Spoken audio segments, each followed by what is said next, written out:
Most people become wiser as they grow and as they go through the different developmental phases of their life. A teenager is wiser than a baby, and an adult is a lot more mature than a teenager, right? It's obvious. But narcissists follow the opposite trend. They degrade, they do not become better, they only evolve, sharpen, and become a lot more dangerous as the years pass. The danger does not stay the same throughout their life. It changes shape, it shifts forms, and it takes on new levels of cruelty depending on the stage of life they are in. When they are young, their impulsivity gives birth to reckless acts that people often dismiss as childish mistakes.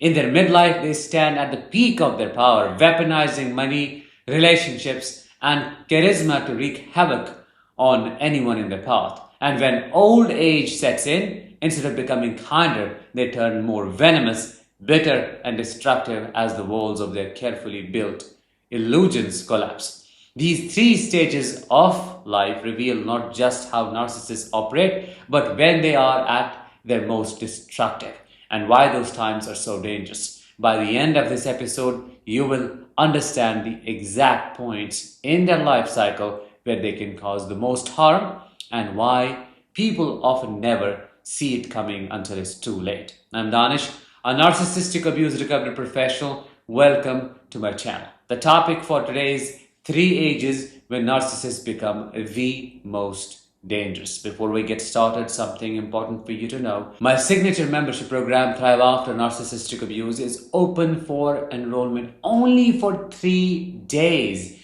If you want in before it closes, click the link in the description of this episode or the I button above. The teenage years are the first stage when narcissists become truly dangerous. Most people see teenagers as simply rebellious or moody, and so much of their behavior is brushed off as a phase. But for those with narcissistic tendencies, this is not just a phase. It is the foundation of what is about to become a lifelong pattern of exploitation, manipulation, and cruelty. This is when their core traits begin to set in. Exploitativeness, manipulativeness, grandiosity, and entitlement are no longer hidden beneath the innocence of childhood.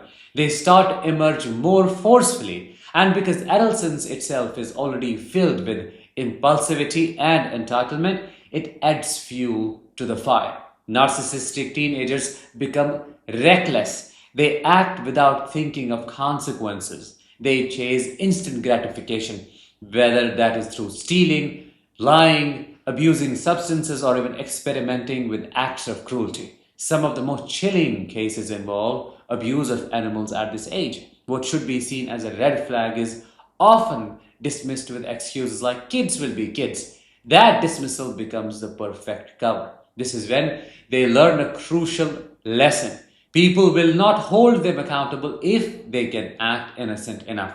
They realize they can push boundaries, break rules, even harm others, and society won't take them seriously because they are just kids. That realization becomes their first real weapon.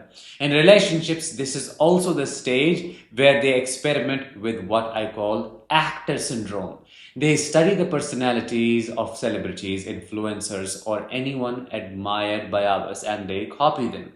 That's how the behavioral modeling in their case happens. They play the role of the perfect love interest. When you talk to them, it feels like you're in a romantic movie. They know how to mimic affection, charm, and intensity, and it works like a quick fix for getting attention and admiration. But beneath the act, something else is forming. This is when their mask is still incomplete. So the raw intensity of their narcissistic traits shines through more openly. And paradoxically, it is exactly this rawness that makes them dangerous. They have not yet learned to shield their impulses, so the destruction is more chaotic, reckless, and more visible. It is the first stage where the real danger of a narcissist comes alive.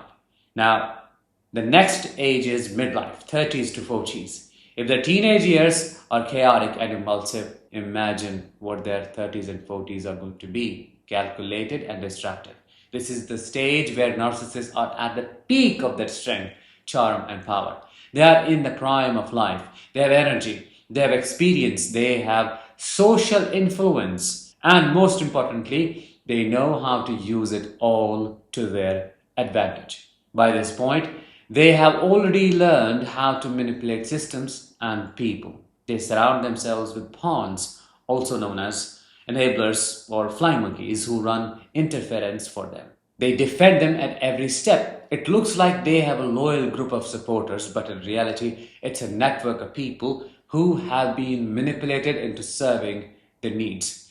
Money becomes one of their favorite weapons at this stage. A lot of narcissists accumulate wealth not through merit or integrity, but through exploitation, unethical practices, and outright manipulation of others. And once they have a lot of money, they use it as a tool to control. They buy loyalty, they silence critics, they dangle financial dependence over their victims' heads like a sword. Relationships are treated in the same way. A narcissistic man, for instance, may keep a harem of women, cycling through them one after the other, never truly letting go but always leaving destruction behind. It's of course not about love, it's about possession and recycling supply. When one source of admiration dries up, they move to another, and later they circle back again. They treat people like objects in storage, pulling them out whenever they need a fix. You know how the game is played. This is the age where they become unstoppable, at least in their own minds. My father, for example, was the cruelest during this period of life. He believed his strength, his finances, and his charisma made him untouchable. And that is what makes them so dangerous in midlife. They feel invincible. They act with the confidence of someone who believes nothing can catch up with them. There is another factor that makes this stage even darker. Deep down, narcissists know that this is their peak. They know beauty fades. They know aging is inevitable. That fear of decline terrifies them. And so, during this stage, they hoard money, yes, but more importantly, they hoard people. They collect as many sources of supply as they can so they will have backups to recycle later when their charm begins to fade. They become human hoarders. Every person they draw in is stored as a resource, ready to be exploited at will. And in the process, they ruin lives without hesitation.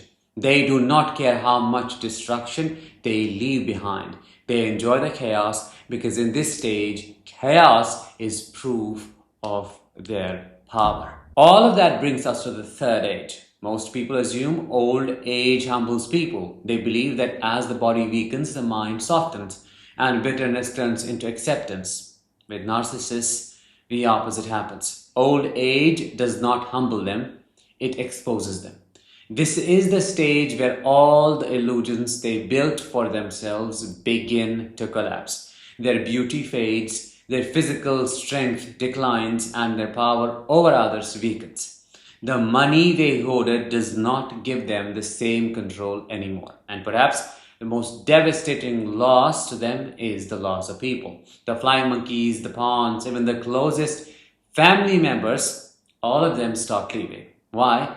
Because the narcissist no longer has anything left to offer. For the narcissist, this loss of control is unbearable. They become crankier, more bitter, and more venomous. They lash out at anyone who comes near, from caregivers to family members. Even in illness, they cling to their narratives of superiority. Instead of using suffering as a moment of reflection, they use it as another weapon to gain pity, guilt, or submission. This is why the old age is referred to as the karma of the narcissist. It's not that the universe suddenly punishes them. It's that the very structures they built their life upon, beauty, strength, manipulation, and control, no longer work. The rottenness they buried for years seeps through. Everyone can see it, smell it, and feel it. Some of them are diagnosed with terminal illnesses. Others simply decay in isolation, and yet, even in their suffering, they refuse to change. They become more bitter, more entitled, and more cruel. Instead of softening, they double down. And what you see in their old age is the raw, unmasked version of who they always were. In this stage, They are no longer dangerous because of their strength or influence. They are dangerous because of their venom.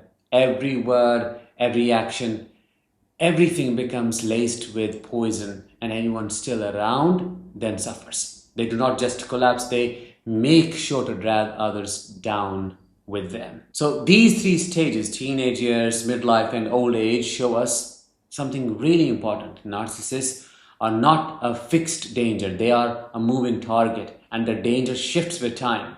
They are reckless when young, destructive when powerful, and for sure venomous when old. And if you have ever wondered why being around them feels so unpredictable, this is why.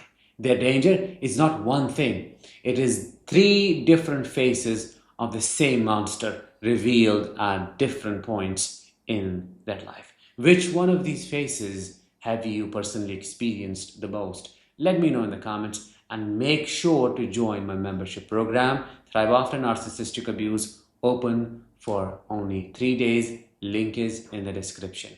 I will talk to you in the next one. Until then, as always, let the healing begin and continue.